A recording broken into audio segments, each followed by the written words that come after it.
Thank you for coming back. Our discussion today is on nutrition for patients with heart disease. And so, as we begin this discussion, we want to talk about, first off, what is heart disease? It's also known as cardiovascular disease, and it refers to a group of conditions, not any one particular condition. These different conditions can damage the muscles, the valves, the arteries of the heart, and it creates an impairment to the heart's ability to pump blood effectively. And of course, if we cannot pump blood effectively throughout the body, then we look at damage and deterioration of the organs. The common types of heart disease include coronary artery disease, which is a narrowing or a blocking of the arteries that supply blood to the heart. There's heart failure, and this is when the heart isn't able to pump enough blood to meet the body's actual needs. Arrhythmias, which is an irregular heart rhythm or heartbeat. Congenital heart defects, and these are abnormalities that an individual is born with. These are present at birth. Sometimes may be known as murmurs or regurgitation or tight valves, things of that nature. There's also valvular heart disease. This is damage or dysfunction of the heart valves. They don't properly open and close, allowing blood to flow freely through them. And heart disease is the leading cause of death worldwide. Some of the symptoms may vary depending upon the specific condition, but overall, common symptoms are chest pain, shortness of breath, fatigue, swelling in the lower extremities, the legs, and palpitations, which is that feeling of the beat of the heart in the chest. So, how do we manage cardiovascular disease? Well, primarily, it's managed through lifestyle changes, medications, procedures, and cardiac rehabilitation.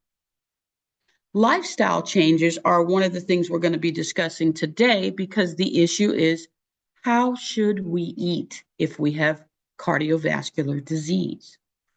So, managing cardiovascular disease requires us to eat well, eating a well balanced diet that is low in salt or sodium.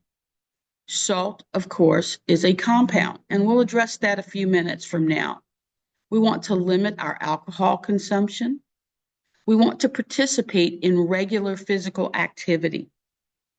We need to be able to manage our stress, maintain a healthy weight, quit smoking, take our medications properly, and work in conjunction with your physician to manage the disease.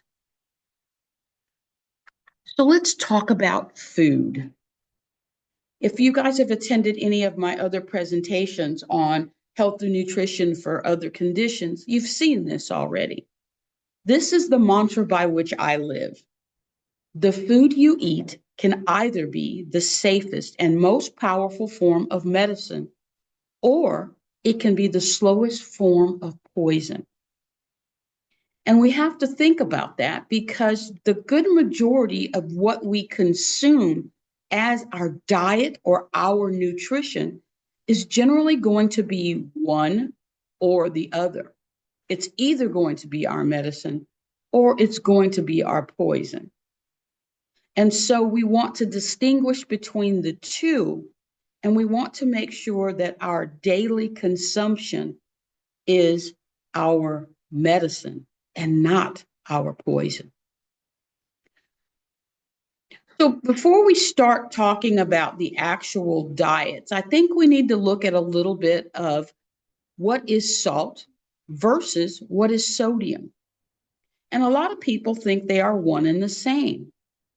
But is sodium and salt different? Yes, slightly. Salt is a chemical compound made of sodium and chloride. That is what our table salt is made from. And sodium is all sometimes interchangeably used as salt, but they don't necessarily mean the same thing. Sodium is an important element in our diet, and it is needed by the body in very small amounts. Too much sodium can cause increase in our blood pressure, and that increase is caused by fluid retention. Too much sodium causes a person's heart to have to work harder because of that fluid retention.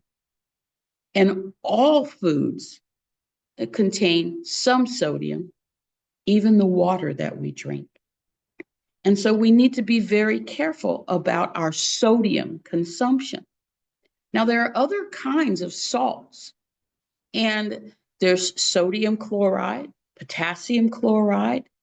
There are other different types of salts that contain more or less sodium. And so our focus is not so much on salt as it is the compound sodium itself.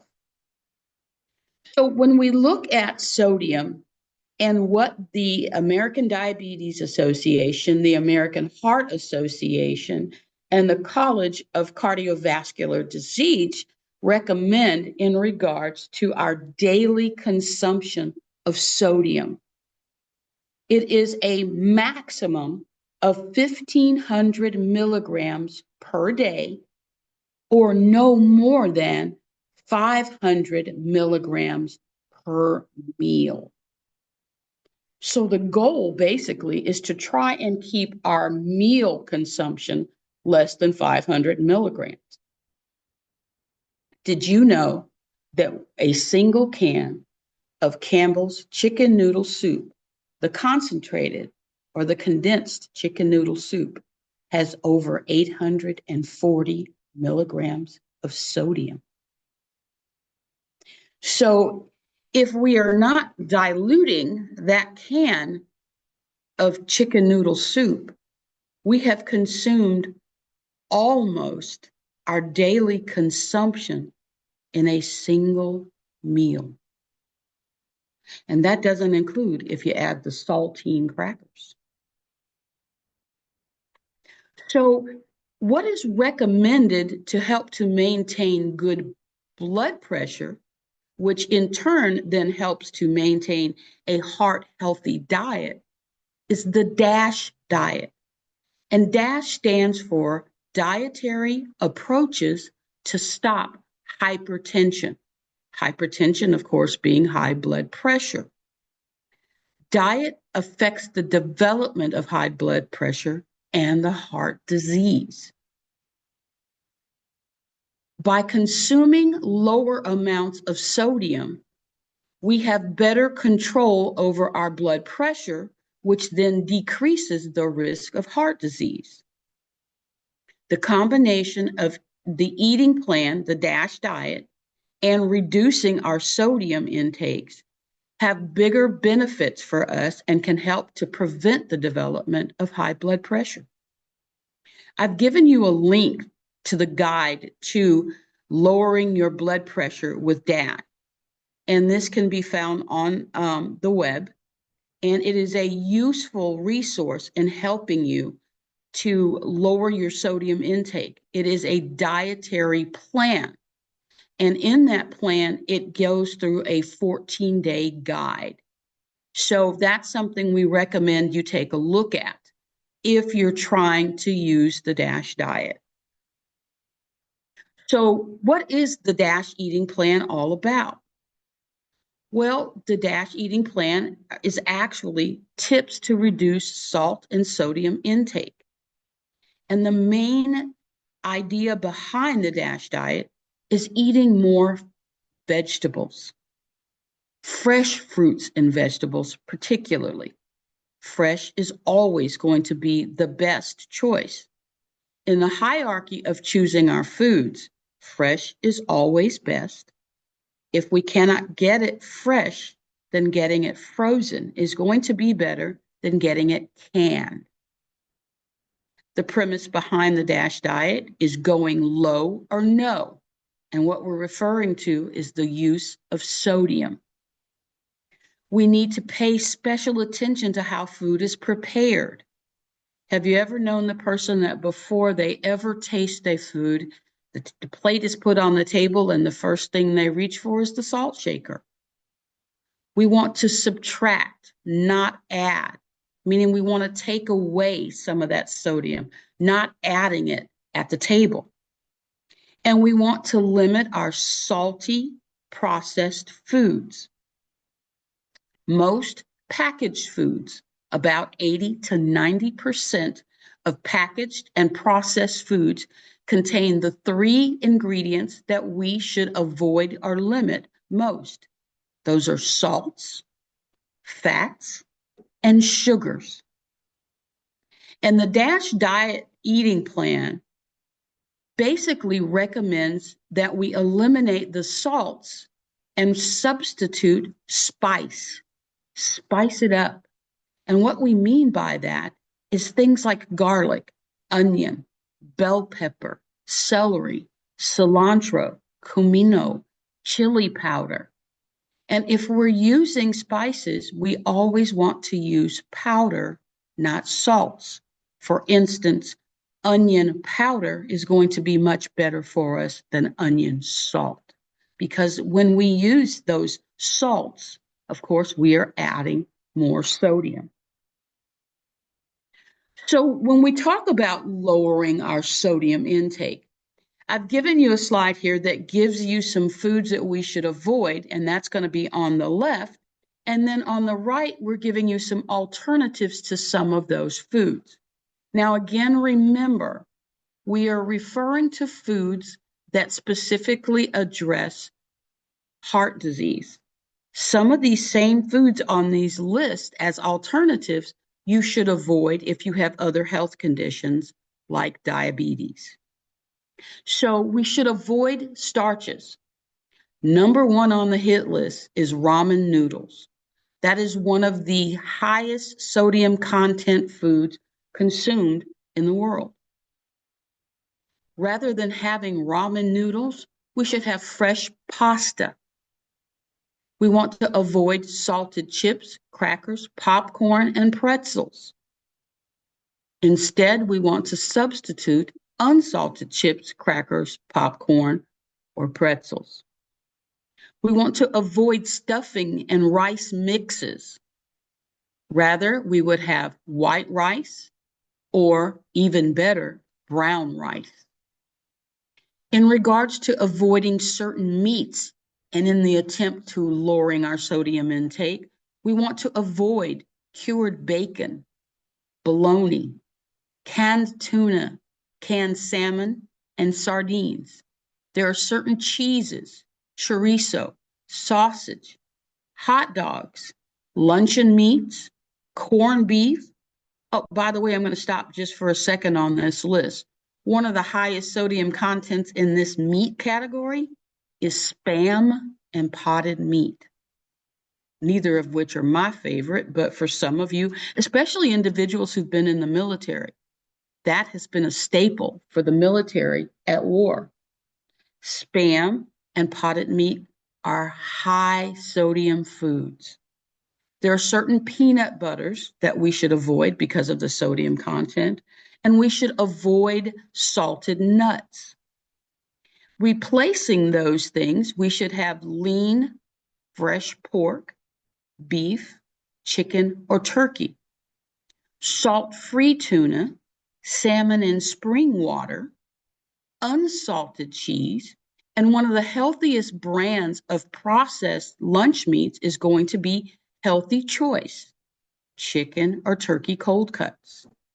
And we want low sodium peanut butter and unsalted nuts. In the vegetable category, we want to avoid or eliminate canned vegetables. A lot of people are under the impression that if you rinse canned vegetables before preparing them, that you are lowering the sodium intake. That is true, but you are only lowering the sodium intake minimally. There's very little of the sodium that you're able to wash off of the food once it's been canned. And most of that sodium is now absorbed into the food, not into the water that it's in. So we want low sodium canned foods or fresh or frozen vegetables. And these are the things that kind of hurt my feeling because I'm a pickle lover and I love olives, but there's no substitute for those, and they are high in sodium. Sauerkraut is another one, high in sodium. Tomato juice and some tomato paste and tomato sauces. So we want to avoid those and go to no salt added tomato juice. Okay. No salt added tomato products, period.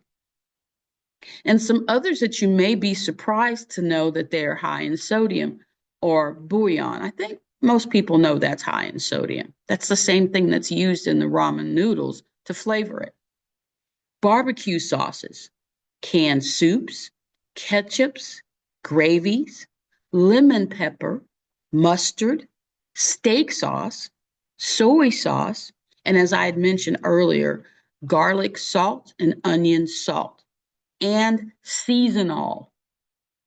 You also want to be very careful about some of the meat tenderizers that you use and steak seasonings.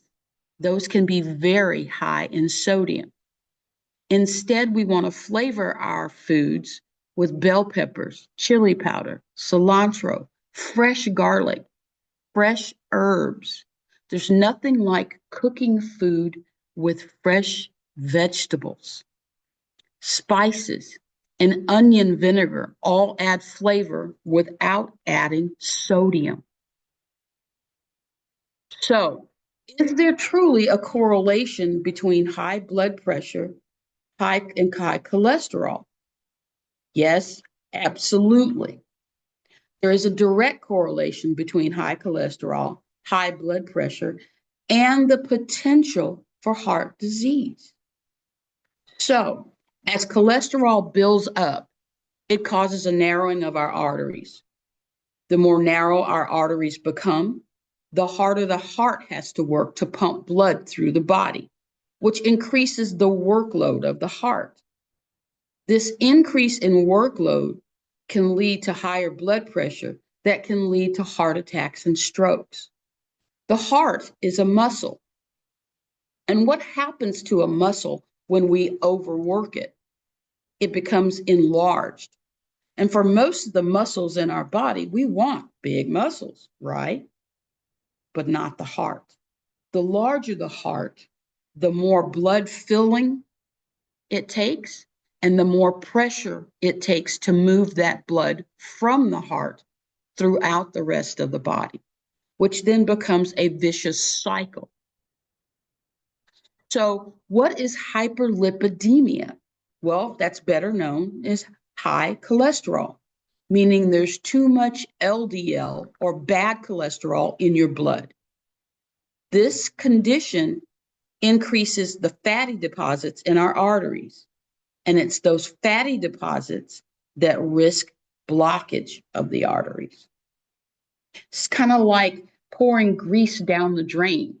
And once it cools, it becomes solid. And then anything that goes down the drain after that causes clogs. So, the importance of cholesterol management when it comes to heart disease is this: high cholesterol can be lowered by reducing the risk for heart disease and stroke.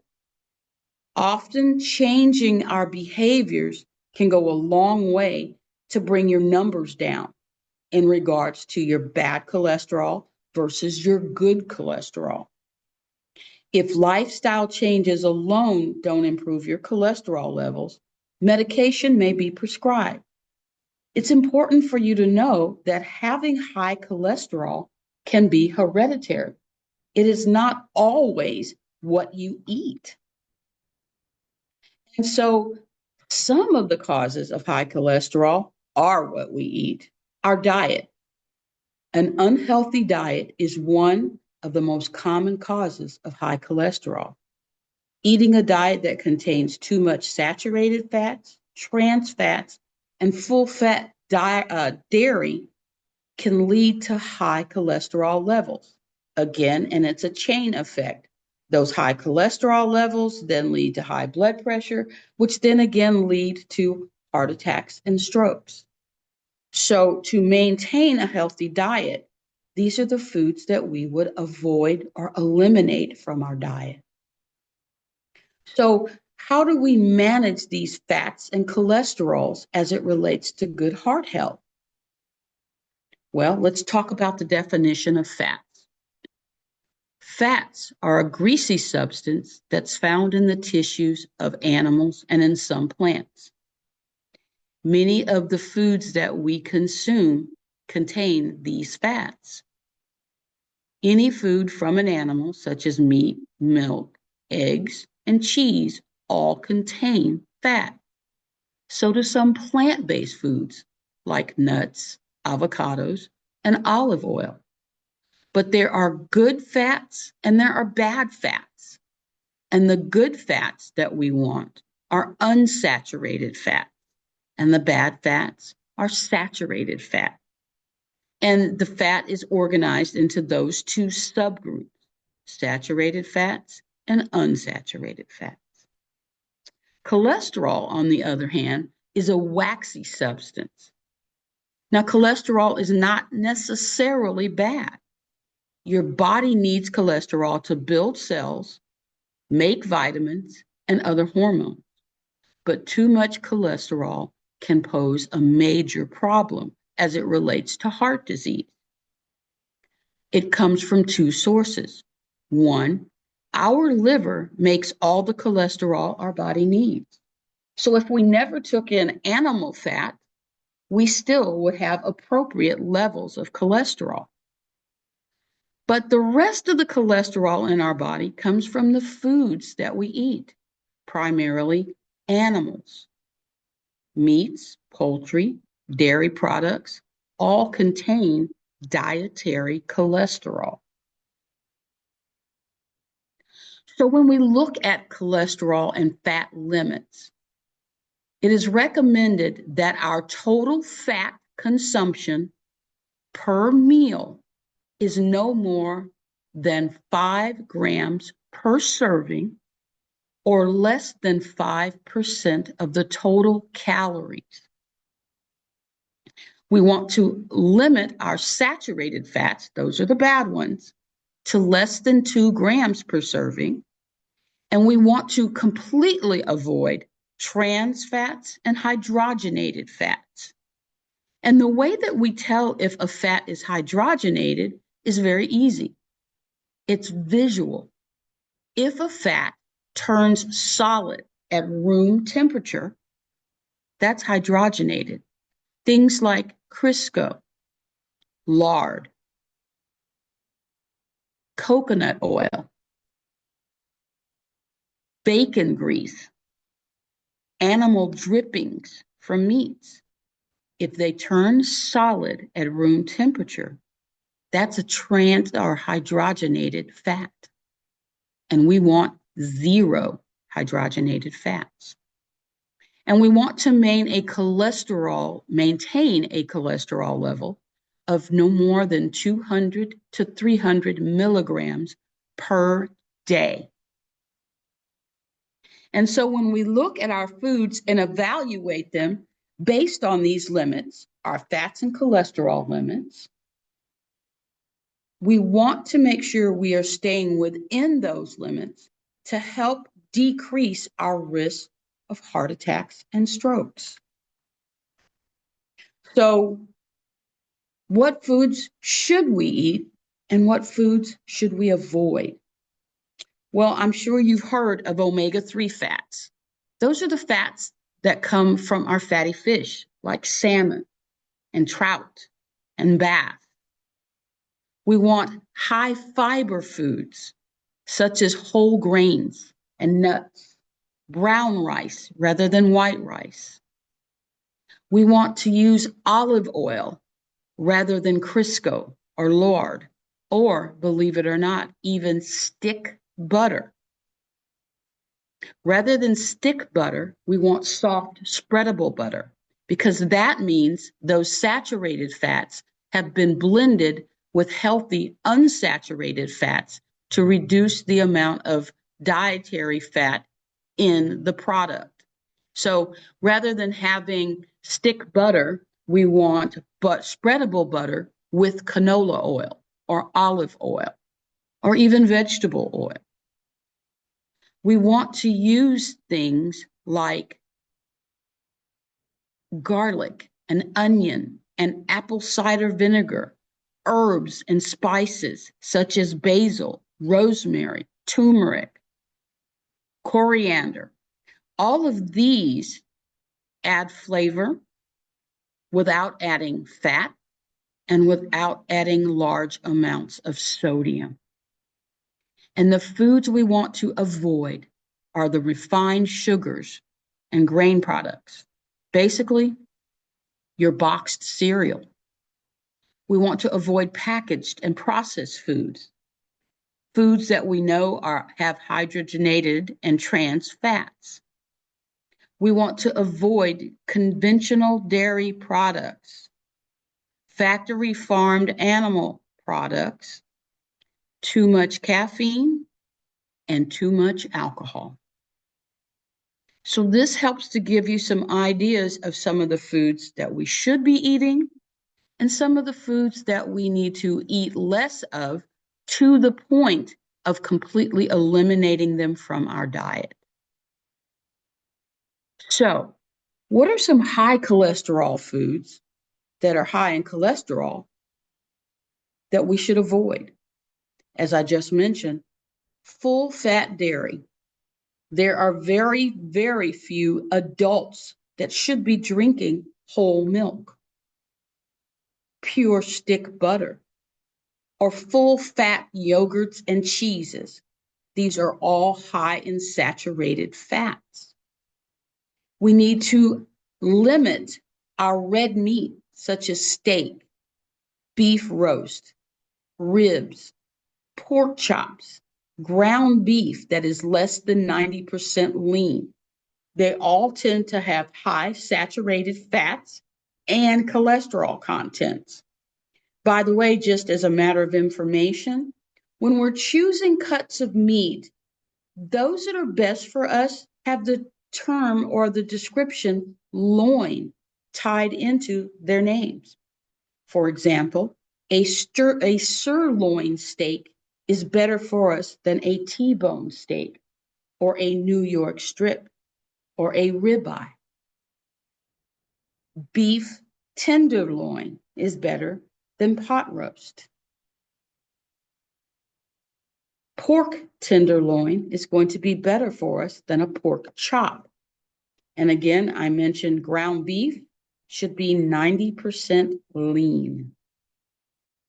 We want to avoid the processed meats such as hot dogs, bologna, Spam, and potted meats.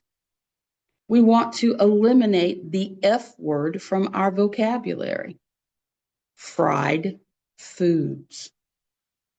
And we want to eliminate baked goods and sweets because the majority of those are processed and prepared with trans fats. There are some foods, though, that are high in cholesterol, but are lower in fat. For example, eggs. One egg contains 60% of the daily value of cholesterol, but only contains 8% of your allowance for saturated fats. Eggs are high in protein, low in calories, zero carbs, and contain vitamins B, they contain iron, and disease-fighting nutrients. And it's generally recommended for people who are trying to watch their cholesterol level that for every 2 eggs you consume, you only consume 1 yolk. Because if you think about it, what is the yolk of the egg? That's the preformed chicken, the meat itself. So egg whites are good. We want to limit our shellfish, such as shrimp, crab, lobster, oysters, mussels, scallops, excuse me, I keep saying that, because they're notoriously high in cholesterol, packing in more than half of your daily value in just 3 ounces. But its saturated fat is almost non-existent. So most of the fat in shellfish is unsaturated. So the problem is the cholesterol. So if you do not have high cholesterol, shellfish can be a good source of protein, vitamin B, psyllium, and zinc, which the body needs for growth, healing, repair. Again, though, the recommendation is if you're having shellfish, you should have shellfish no more than about once every 2 weeks. We cannot be Bubba Gump. You know, the shrimp kebabs, fried shrimp, grilled shrimp, barbecue shrimp. Nope, I'm sorry. Too much cholesterol. And we want lean meats. Certain lean meats are high in cholesterol, but low in saturated fat. This includes liver pate, kidney, heart, tripes. And one of the things that I had to find out was, what is sweetbreads? And we're not talking about the Mexican pastry or conchas. Sweetbread is actually referred to as the pancreas of a cow. While they may not all sound appealing, some of these are better options than the processed or red meats that we're eating regularly. The key is moderation. And so if we are consuming these high cholesterol foods in moderation and making other lifestyle changes, limiting the frequency of these foods, they can be okay. So what are some healthy fat choices and unhealthy fat choices? Well, we alluded to this when we talked about unsaturated and saturated fats. There are some subsets of those unsaturated fats that are healthy for us. The monounsaturated fats, which come from olive oil, canola oil, avocados, and nuts. There are polyunsaturated fats. A monounsaturated fat is a single fat source. A polyunsaturated fat is multiple fat sources. You have your omega-3 fatty fish, flax, flaxseed oil, canola, soybean oil, and walnuts. Your omega-6 are your vegetable oil, corn oil, safflower, cottonseed, sesame seed, and sunflower oils. And again, soft margarines and soft butters, because we are adding those to these saturated fats, basically to dilute the saturated fat content. The unhealthy fats, those are the saturated fats, and we can detect those by visually observing them and if they turn solid at room temperature. A trans fat is a chemically altered fat that automatically raises the LDL cholesterol, and the cholesterol works like a seesaw. So the higher your bad cholesterol, the lower your good cholesterol. And a lot of people say, I don't know how to tell the difference between the two. Well, one of the things I was taught very early in nursing school was L can stand for lousy. So the LDL would be your lousy or your bad cholesterol, and H would stand for happy. So the HDL would be your happy or your good cholesterol. So what we want to do is raise our happy cholesterol so that we can lower our lousy cholesterol. And the things that we need to avoid or eliminate are candies, shortenings, stick margarines, packaged crackers, cookies, and packaged baked goods. These all contain high levels of saturated fats. So when we talk about our protein sources, this is a saying that was canned back when I was teaching diabetes for the military. When it comes to our protein sources, the less the feet, the better the meat. And this implies the more feet on the animal, the less healthy it is for us on a regular basis. For example, how many feet does a pig, a cow, or a sheep have? 4. But then when you talk about how many feet does a chicken or a turkey have? 2. A fish has no feet. Eggs have no feet. Mushrooms, edamame, tofu, all have no feet, but they are good sources of protein. So when it comes to selecting your protein sources, remember, the less the feet, the better the meat. So when we talk about common fats and common oils, it's important that you understand the types of fat there are and what effects they have on the body. Saturated fats, or your animal fats, or your solid fats, have an effect on our lipids, and again, lower our good fat, cholesterol and raise our bad cholesterol. And these are the creams, the butters, the milks, the ice cream, the cheese, the fatty meats, and poultry skin. Partially hydrated fats are trans fatty acids or solid fats. These also raise the bad cholesterol and lower the good cholesterol. Snack foods, cookies, cakes, margarines, and the list goes on. Our polyunsaturated fats lower the bad cholesterol and raise the good cholesterol by lowering our total cholesterol. And these are the vegetable oils, corn oil, safflower oil, and sunflower oil. All of these are our healthier oils, along with our polyunsaturated omega-3 oils. These are our liquid oils. And our monounsaturated fats, again, lowering the bad cholesterol, maintaining good cholesterol when replacing the saturated fats. Our olive oil, olives, canola oil, nuts, avocados, and seafood.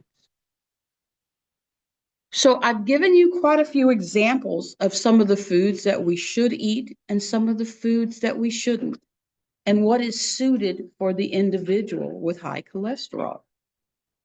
So when we talk about low fat cooking, one of the things that we can do to reduce the amount of fat in our food is trimming the fat off of our foods before we eat them. Sauteing foods in water rather than oils, using gravies, and frying foods all help to maintain good health. Using vegetable oils and sprays instead of lard and butter. And using nonstick cookware also helps to reduce the amount of fat in food. Roasting, steaming, broiling, and baking, none of those require the addition of fat. So when we talk about building a healthy plate for good heart health, we have to understand that a healthy plate is more than just what we put on that plate. It's part of a healthy lifestyle. It's not what you put on the plate, it's everything we eat, drink, smoke, and do to keep our body healthy. So when we consider what it is we're doing to maintain good health, especially good heart health, we need to assess how we're eating right now. And we need to be honest with ourselves. Are we eating more than we think we are? Do we automatically pick up that salt shaker before we taste our food? Do you eat fast food more than 50% of your meals? Are you including lean meats, fresh fruits, and vegetables in every meal? The answers to those questions will help to direct you to where you are in regards to a healthy plate. So we can control our fats and our sodium. And by doing that, we can help to control our cholesterol and our blood pressure, which can reduce the risk for heart disease by controlling our calories and controlling our portions. So we have to be mindful of what it is we're putting into our body. We need to understand those nutritional facts. And the only way we're going to be able to determine what we're putting in our body is through reading those facts. We need to recognize the fact that serving size is not synonymous with portion size. For example, for most people, a portion of ice cream would be 1 to 2 scoops. But a serving of ice cream is merely 2/3 of a cup, which for most people, 2 servings is 1 scoop. So we have to determine how healthy an item is for you specifically, based on your health condition.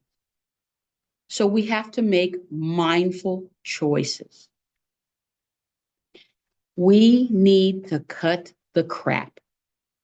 Crap standing for eating less carbonated drinks, refined sugars, artificial sweeteners and colors, and processed foods. And we need to consume more food, fresh fruits and vegetables, organic lean proteins, omega-3 fatty acids, and we need to drink more water. We need to limit our alcohol. For women, that limit is 1 drink per day, and that is 4 ounces of wine or 12 ounces of beer or 1.5 ounces of spirit. 1.5 ounces of spirit is a single shot. And for men, you get 2 times that. And no, you can't not go without alcohol all week long and then have a 6-pack on the weekend. You can't save up for the weekend, guys. Sorry. And so, last but not least, we have to quit smoking. Smoking is a major contributor to the risk for heart disease. And if you haven't learned anything else in this presentation, that is one of the fastest ways to shorten your life. We want a heart healthy diet. And the way that we obtain a heart healthy diet is by controlling our portion size, eating more vegetables and fruit, selecting whole grains, limiting the unhealthy fats, choose low-fat protein sources, reducing the sodium in our food, limiting our alcohol consumption, stopping the tobacco use, plan ahead, create daily menus, and yes, you should allow yourself an occasional treat, but in moderation. So, meal plan. No meal plan is going to work for everyone. Each person's dietary needs are going to be different. It's going to be different based on your age, your food preferences, your dentation, food allergies, cultural beliefs, religious beliefs. There are a number of things that play into your diet plan. But no matter what the dietary goal, you now have the information that you need to choose what is right for you. So with that said, I'm going to conclude the lecture part of the presentation, and I'll take questions. I had a question. Yes. And okay, so is avocado oil better than olive oil? Technically, no. Okay. It isn't. but you'll find that avocado oil is more expensive than the typical uh, uh, avocado oil. Avocado oil is more expensive than the typical olive oil. But as far as health concerns are made, they're about the same. Are you on? Okay. She's on the phone. The other question is there something on the App Store that can help read those box labels?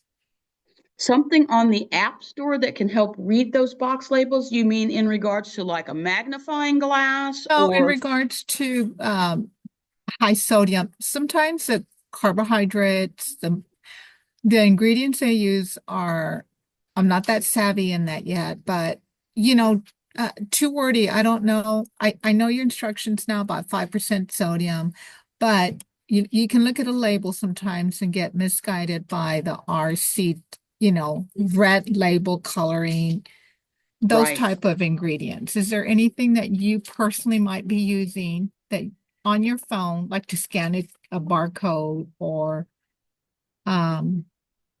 Well, to be very honest with you, I use a rule of thumb. If I cannot pronounce the ingredient or spell the ingredient, I'm not going to eat that food. But going strictly to Google, Google can sometimes provide you a wealth of information on what some of these ingredients are in your food. And believe me, when you find out what some of these ingredients are in your processed foods, you'll never eat them again. For example, did you know that in pre-grated packaged cheese, sawdust is used to absorb some of the moisture in the cheese to slow the molding process? Sawdust is actually digestible and fiber, but most of us don't want to be chewing on wood.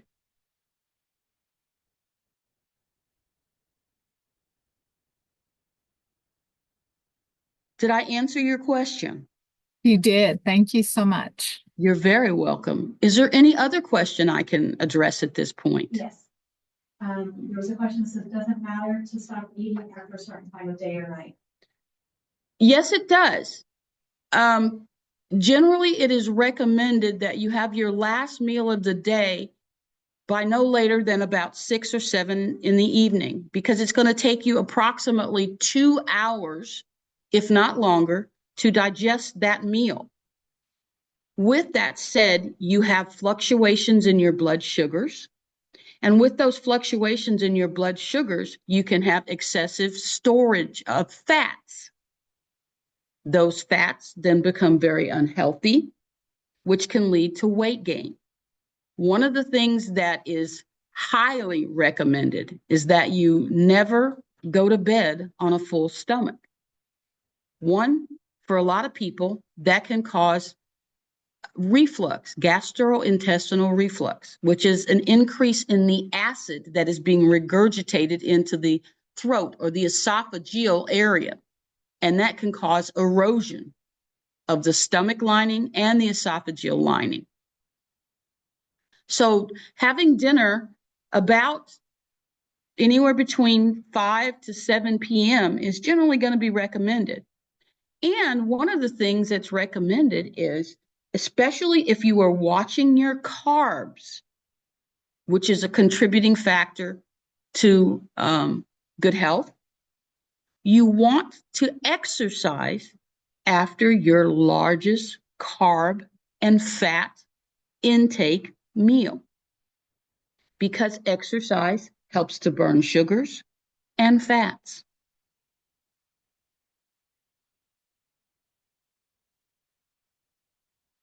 Any other questions? Well, if you guys will excuse me for just a moment, I am going to prepare to do your demonstration for today's heart healthy food sample.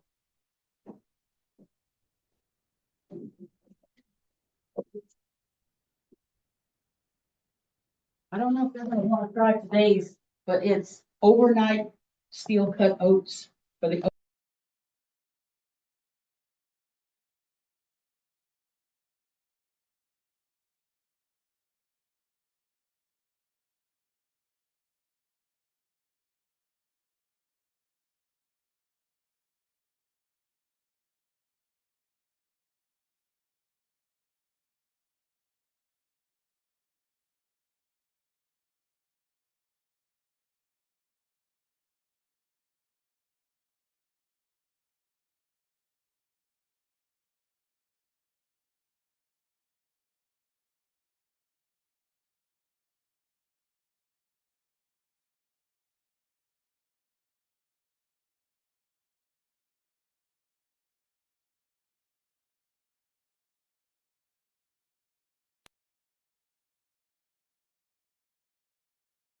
Okay, you got me on camera.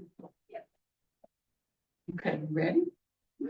All right, guys. Today's heart healthy recipe is overnight steel cut or rolled oats.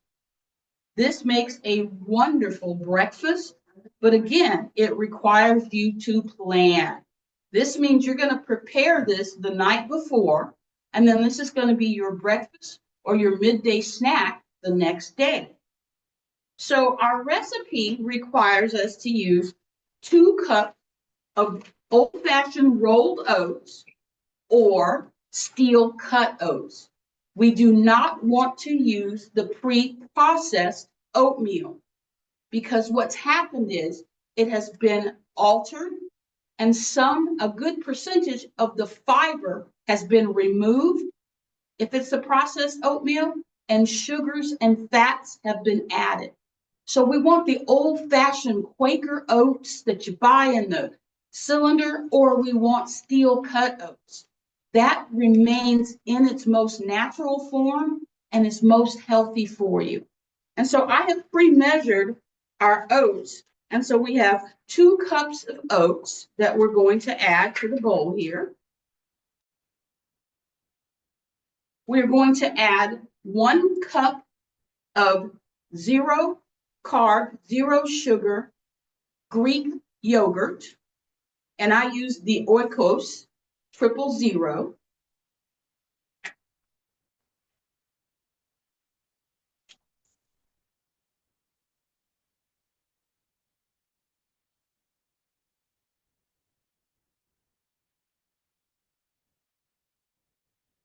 Now, for those of you who may have diabetes, my recommendation is that you not use this next item, but you substitute it with a sugar substitute such as stevia or Splenda.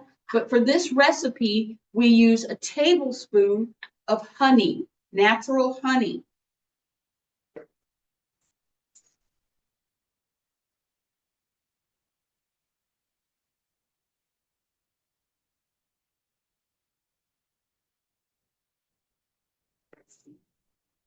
And if you're a person that likes your oatmeal a little sweeter, then I would recommend, rather than using sugar, an artificial sweetener. And you want a plant-based sweetener like stevia or monk fruit.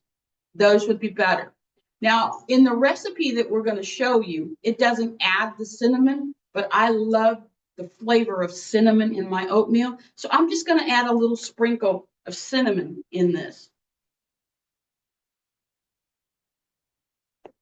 We're going to add a pinch of kosher salt.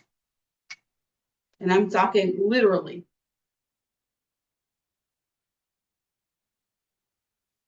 Okay. And then we're going to add 1 cup of unsweetened vanilla almond milk.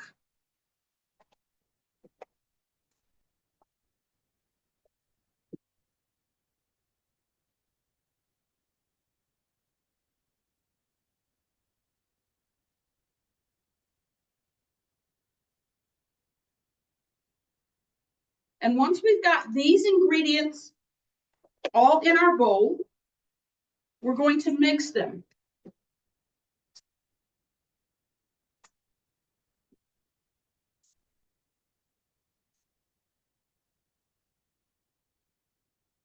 And you'll notice when you're doing this, there's more liquid than there is oats.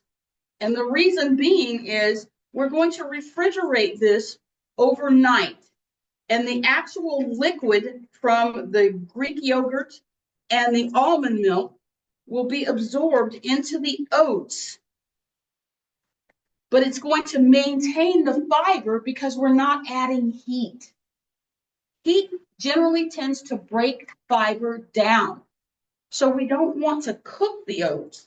We want them to, if you will, overhydrate with the liquid that is there. Then it's placed, I like putting it in a mason jar because I just think it looks pretty. We're going to place this in a mason jar which you're not gonna see me do because I'm gonna end up spilling it all over the place, but I just brought my mason jar for you guys to see. It is refrigerated overnight.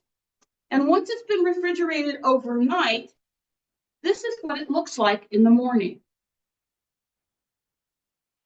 And then I take the lid off of this and I add, and this is my own personal preference, you can add fresh fruits and fresh nuts. I use a little bit of chopped walnuts because I like a little bit of crunch. I use a few slices of strawberry.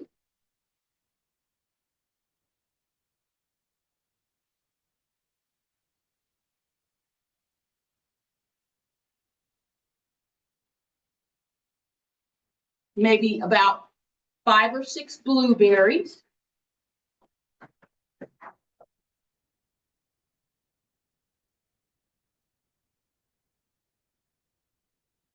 And there you have it. I'm going to bring this closer to the camera so that you can see it. And you'll see that this makes a healthy, heart-friendly, heart-healthy breakfast. And it can be eaten straight out of the jar.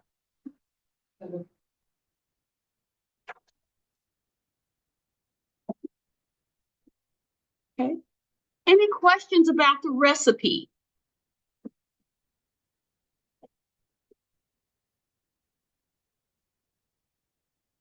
Well, that concludes our presentation for today. Heather has some additional information for you. And thank you again for your attention. The presentation or the recipe is, as I mentioned, is in the will be in the PowerPoint presentation, so that'll be sent over to everybody once the recording is emailed. Thank you guys for participating and attending. Greatly appreciate it. Talk about timing.